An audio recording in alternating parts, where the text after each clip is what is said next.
नमस्ते। मैं आज जो बात कर रहा हूँ पिछले तकरीबन 30 साल से दो युद्ध चल रहे थे। एक था धर्म युद्ध, हिंदू मुसलमान, मंदिर मस्जिद, मस्जिद तोड़ो, शिवलिंग ढूंढो, मुसलमानों की हत्या करो। अयोध्या में मस्जिद तोड़ दी, अब संभल का चक्कर चल रहा को तोड़ने का। तो एक तो धर्म युद्ध चल रहा है और ये तो 30 साल से चल रहा है। अब पिछले 10 साल से भाषा का युद्ध चल रहा है। धर्म युद्ध तो पहले भी हुए हैं, कोई आज कोई नहीं, 3000 साल पहले से, जब से धर्म बना तब से हो रहे हैं युद्ध। बहुत आदमी मर रहे हैं, आज भी मरते हैं। प्रॉपर्टी का भी डिस्ट्रक्शन होता है। तो हिंदू मुसलमान अभी महाराष्ट्र में हो गए, जहां नींव रखी गई थी आरएसएस की, हेगड़ेवर ने हिंसा, हत्या, नफरत, मुसलमानों से नफरत नींव रखी गई। वो जो बीज बोया था कांटा, वही मणिपुर में पिछले 2-2.5 साल में दिखाई दिया ईसाइयों के खिलाफ।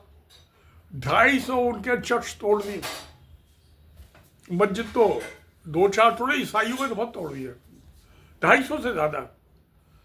और कितनी हजार आदमी मार दिया, हत्याएं कर दी। औरतों को नंगा करके घुमाया गया, उनके वीडियो वायरल किए गए। अजीब दास्तान है। अब तो एक तो धर्म युद्ध है, होते रहते हैं। 1500, 2-4 हजार, 10-20 हजार आदमी मर जाएंगे। तो मस्जिद तोड़ने के बाद बंबई में कई जगह दंगे फसाद हुए थे, कुछ हजार आदमी मरे होंगे, अब गिनती तो मुझे याद नहीं है। 92 के आज 32-33 साल हो गए। और सुप्रीम कोर्ट ने खुद माना एक क्राइम है मस्जिद को तोड़ना, और उनको इनाम में जमीन दे दी। मुजरिमों को इनाम दे दिया सजा देने के बजाय। ये तो हिंदुस्तान की अदालतें हैं, 5 जजेस की बेंच है। क्या चलता है सब। धर्म तो बहुत से पैदा हुए और मर गए, खत्म हो गए, नाम और निशान नहीं है। एक धर्म वालों ने एक उसमें ही उसके टुकड़े टुकड़े हो गए, जैसे बुद्धिस्ट में 4 हो गए। सनातन धर्म में तो बहुत सारे हैं, कई हजार देवी देवता हैं। कम से कम बुद्ध में एक गौतम बुद्ध को मानते हैं ना, क्रिश्चियनिटी में जीसस क्राइस्ट को मानते हैं, इस्लाम में मोहम्मद साहब को मानते हैं। यहाँ तो पता नहीं कितने देवी देवता है सनातन धर्म में। अब ये नकली हिंदू बन गए। खैर, दूसरा भाषा, language. Language is mightier than the religion. भाषा धर्म से ज्यादा ताकतवर है। बिना भाषा के तो कोई धर्म ही नहीं हो सकता, कोई भगवान ही नहीं हो सकता। कैसे पूजा करोगे बिना भाषा के? Therefore, language is mightier than religion. अब ये 3 लैंग्वेज का फॉर्मूला जो 2000 खोसला कमीशन आया था, कोठारी कमीशन, उससे चालू हुआ। अब भाषा, भाई आप जो है तो दूसरी भाषा सीखने को राजी नहीं हो। यूपी का आदमी तमिल नहीं सीखेगा, तेलुगु नहीं, 3 भाषा सीखनी तो तेलुगु, तमिल, मलयालम सीख लो या कन्नड़ सीख लो। नहीं सीखेंगे, हम तो एक ही सीखेंगे, तो दूसरे 3 भाषा सीखे। इंग्लिश जो थी unifying force through out India, अब हिंदी को लेकर चल पड़े। हिंसा, हत्या। और तो ये पिछले अब जो है ये जब से नरेंद्र मोदी की सरकार आई है 10 साल से, उसके चक्कर में लग गए कि नष्ट करो तमिल को। तमिल 6,500 साल पुरानी लैंग्वेज है, हिंदू तो 200 साल नहीं हुए। संस्कृत को भी 1700-1800 साल हुए।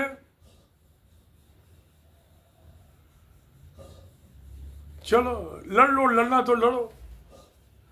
तो भाषा का युद्ध चालू हो गया।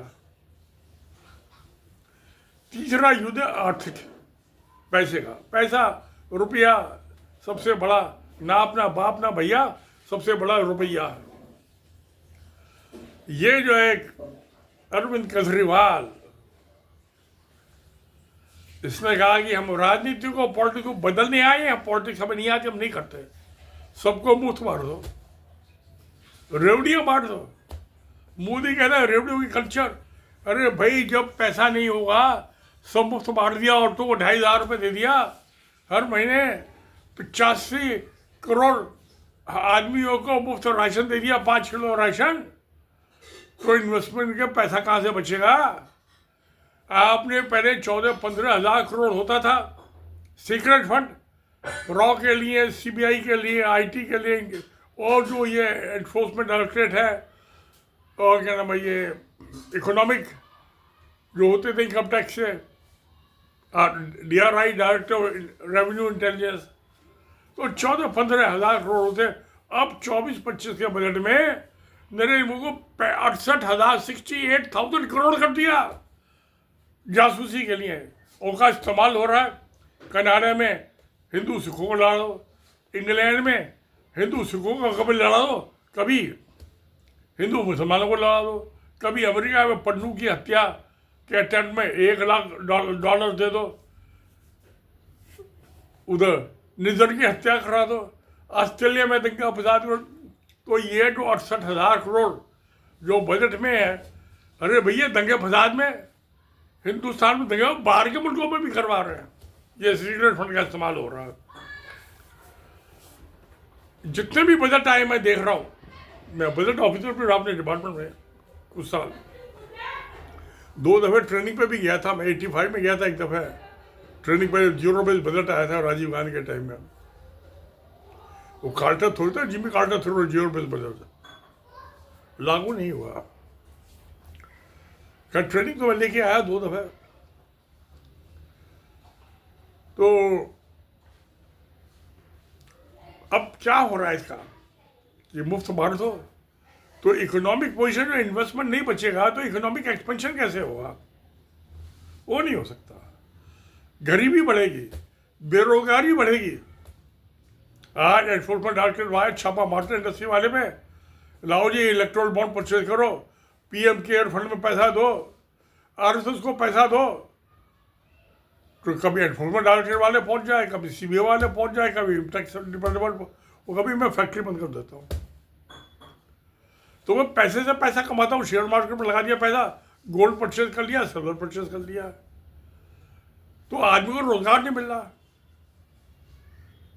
धर्म के नाम पे उसको शिवलिंग ढूंढने पे लगा दो।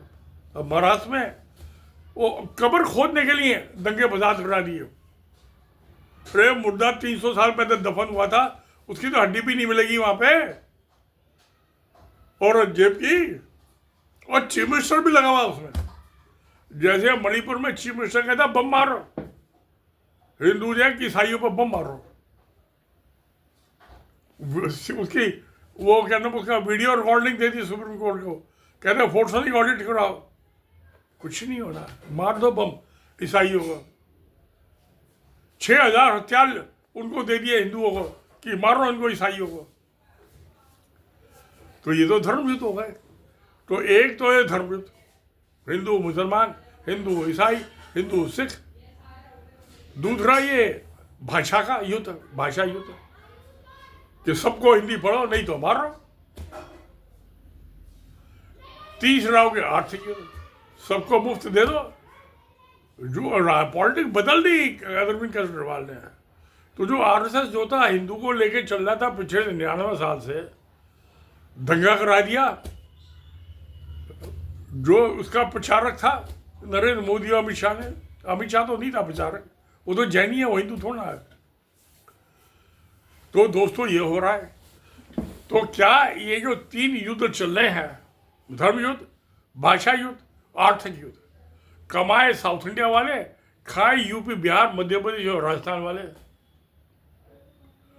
वो देना बैंक, ये लेना बैंक, हिंदी वाले स्टेट। आबादी बढ़ाए जाओ, बच्चे पैदा किए जाओ। और यहाँ तो 2 से ज़्यादा, 2 सवा तो पता नहीं कितनी गिनती होगी, पता चलेगा। वहाँ तो 2 मियाँ बीवी मिलकर 1 और 1.5 बच्चा पैदा कर रही है। वहाँ की आबादी घट रही है, इंडस्ट्री साउथ में लग रही है, एजुकेशन का लेवल वहाँ पे साउथ में ज़्यादा है। तो फिर तो ये युद्ध होगा, तो इसका नतीजा क्या होगा? बंटवारा, disintegration of India into different states. जैसे भाषावार यूरोप में 50 करोड़ की आबादी में 30 कंट्री हैं, तो ऐसे ही पता नहीं 130, 140, 150 कोई कितनी बता देता है मुँह फाड़ के। इतनी आबादी है, जब गिनती होगी तो पता चलेगा। तो उसके बाद जो है वो क्या होगा? उनकी सीटें कम हो जाएंगी लोकसभा में, विधानसभा में। यूपी की बड़ी कोई आबादी बढ़ गई। तो इसका तो बंटवारा होना ही होना है। 300 साल पहले औरंगजेब मर गया, उसके ज़माने में इंडिया की इकोनॉमी वर्ल्ड की 25% की इकोनॉमी थी, इंडिया चाइना की। आज है 3%, उसके 23-24%, आज 3%। तो उससे तो मुसलमानों का राज अच्छा था, खुशहाली थी, सोने की चिड़िया थी भारत। आज तो उन्हें चबच्चा बना दिया है। तो क्या हो रहा है ये? तो जो ये आरएसएस की नीति है, और अब उनको सरकार का सपोर्ट मिल गया, आरएसएस सरकार एक ही हो गई। वो जो पुलिस वाले स्वयंसेवक बन गए सब आरएसएस के। तो चलो भाई बन जाओ, लड़ लो, मार लो जिसको मारना है, जितना मारना उतना मार लो। मगर इसको जब बंटवारा हो जाएगा, उसके बाद तो कुछ होगा। वो मरना तो चाहता नहीं, जिसको मारो वो जरूर लड़ेगा। इतनी डाइवर्सिटी इंडिया के अंदर, आप एक भाषा नहीं लागू कर सकते, एक धर्म लागू नहीं कर सकते, एक आर्थिक नीति नहीं अपना सकते। तो ये 3 फैक्टर, 1, 2, 3, धर्म युद्ध, भाषा युद्ध और आर्थिक युद्ध, ये हिंदुस्तान को टुकड़े टुकड़े मार देगा। आरएसएस का जो उद्देश्य था 99 साल पहले कि हम एक करेंगे हिंदुओं को, एक की जगह जो टुकड़े टुकड़े बांट दिया, भाषा को लेकर बांट दिया, धर्म को लेकर बांट दिया, और ये रुपया चवन्नी को लेकर बांट दिया। जोड़ने वाला है कौन? सारे काम 99 वो के जो जिससे बंटवारा हो, हिंसा हत्या हो, नफरत हो। तो दोस्तों आप क्या क्या कहना है? आप क्या समझते हैं कि जो ये आरएसएस जिस नीति पे चल रहा है, abetted by the government of India and the state governments ruled by BJP, वो तो उसी का दुम चल रहा है ना, बीजेपी तो आरएसएस का। तो क्या इससे हिंदुस्तान नहीं कर पाएगा? मैं तो नहीं समझता, और ज़्यादा टाइम नहीं लगेगा। जैसे सोवियत यूनियन 15 कंट्री में डिवाइड हो गया, चेकोस्लोवाकिया 3 कंट्री में डिवाइड हो गया, यूगोस्लाविया 5 कंट्री में डिवाइड हो गया, ऐसे इंडिया भी जब 50 कंट्री में डिवाइड हो जाएगा। वो मेरी परदादी कहती थी, जो 105 साल की उम्र की इनकी डेथ हुई थी 1966 में, वो कहती थी हर 30 कोस पर पानी और वाणी दोनों बदल जाती है। तो दोस्तों फिर पानी वाणी बचेगी तो हमारी कौन सी एक चीज़ हमें आपस में जोड़ती है? हर चीज़ तो हमें डिवाइड करती है। तो चलिए अब डिवाइड उसी को एक्सेप्ट कर लेते हैं जो होता है। तो सत्य में जयते। नमस्कार, धन्यवाद।